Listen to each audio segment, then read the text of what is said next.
Hey there, it's Ruth Sherman, CEO and celebrity speech and media coach, but you don't have to be famous to work with me. There is something I want to talk about today that has really come to light in the presidential candidate race, but it's true for all of us as we go out there and do our businesses and talk to the media and have the media and the public evaluate us. And it's an old question, you may have heard it. Is there anything worse than no publicity? In other words, is even bad publicity better than no publicity? Of course, this goes to the whole idea that if people aren't talking about you, then that's no good. So even if they're saying mean things about you or taking issue with you, that is better than not being talked about at all, than not being on the radar. So as I said, I want to put it in the context of the presidential election because I think that the two candidates, Hillary Clinton and Donald Trump, have given a really good illustration about how this concept can work. And all I can say is, at the outset here, is that it's complicated. In fact, it's so complicated, I have to refer to my notes. So bear with me as I glance down and then come back to you. Let's start with Hillary Clinton. She has had decidedly negative publicity, and it has definitely hurt her. So in her case, people who are fans of hers might say that bad publicity is not better than no publicity. It's better for her when she's not getting talked about, at least not in this negative light. Now, here's the thing about bad news sticking. So things sticking. You know, there's bad news and there's bad news. There's bad news that is what they call sticky, and there's bad news that goes away really quickly. And there are things that you can do to make bad news go away really quickly. And for whatever reason, Hillary Clinton hasn't taken advantage of that. And fans of Donald Trump might say, well, that's because she just can't because the news is that bad. And look, we put these things through our filters as well. We'll get to that a little bit later. But bad news sticks for one of two reasons, and sometimes both. The first reason is that it undermines the core argument you're making about yourself. So in Hillary Clinton's case, that she's knowledgeable, that she's steady, that she has the right temperament, that she's experienced, okay? So the news, for example, about her emails and her email server and her not having used the State Department email server is very sticky bad news for her because it undermines her completely, her argument about being knowledgeable and experienced, because you would think it is logical. And you fans of Hillary Clinton out there, you got to understand that this is the fact. And as you know, if you know me and you hear me and you listen to me, I call it as I see it.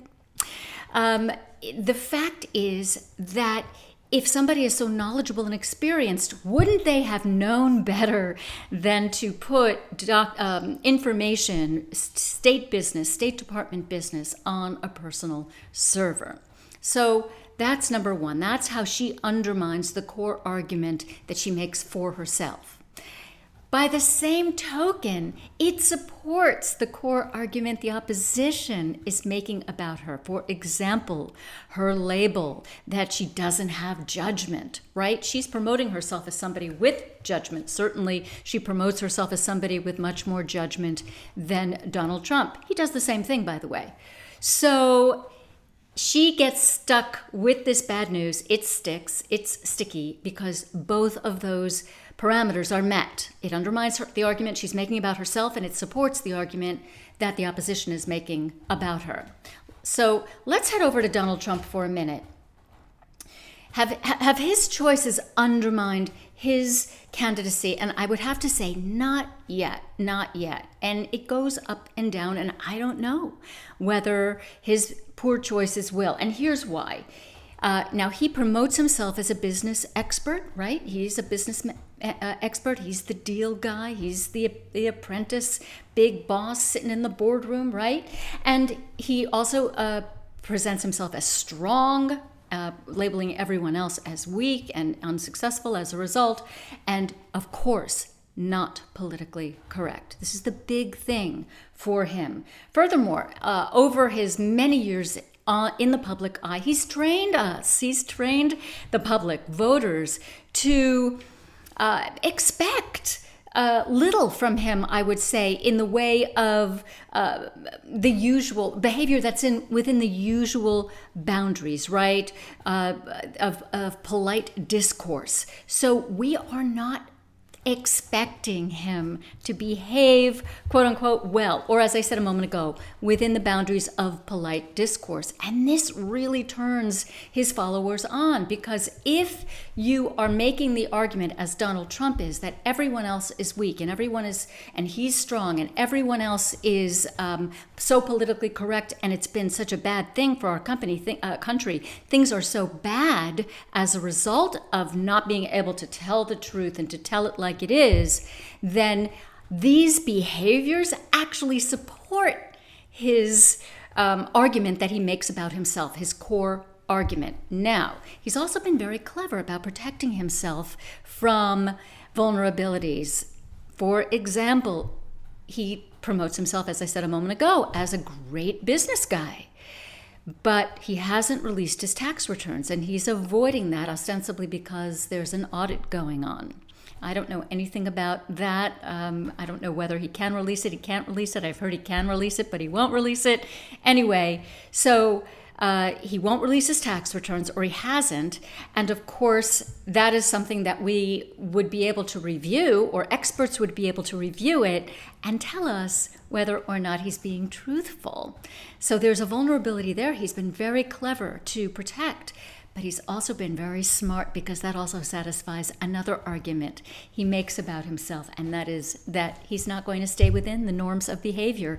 It has been traditional, as we all know, for political presidential candidates to release their tax returns to the public over many years. But he's saying no. So he's again pushing back. So right now, we don't have a situation where it has hurt him the way or the bad news that's come his way has hurt him the way it might and probably would hurt and has hurt other candidates. So what's the answer?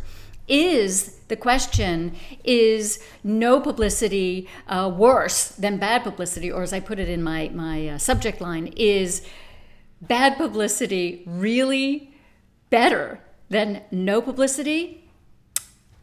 As I said at the outset, it's complicated. It really depends. It'll be interesting to see what happens.